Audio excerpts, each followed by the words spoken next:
লিখেছেন বিশ্বকবি রবীন্দ্রনাথ ঠাকুর।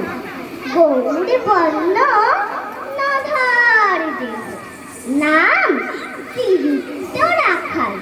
জন্ম তাহার হয়েছিল সেই যে বছর আকার।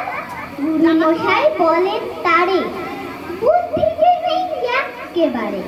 দ্বিতীয় ভাগ করতে সারা সমাজ ধরে না আকার। রেগে মেগে বলেন বাদর, নামটি তার মা কাল। নামটা শুনে ভাবলে প্রথম বাকিয়ে যুগল ভুল।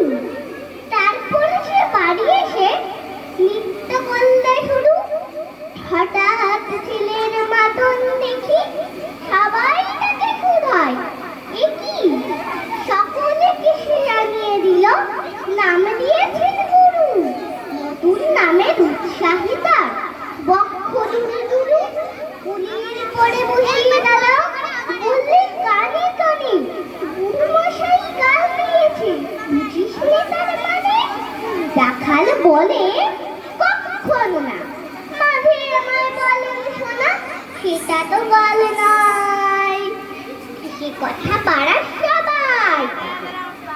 আচ্ছা তোমায় দেখিয়ে দেবো, চলো তো ওইখানে।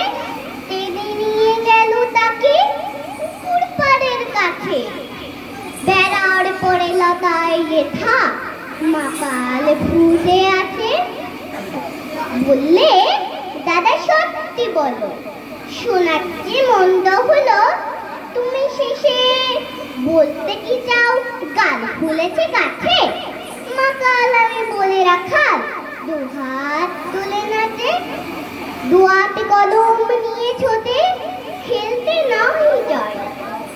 লেখা পড়ায় মন দেখে মা অবাক হয়ে যায়।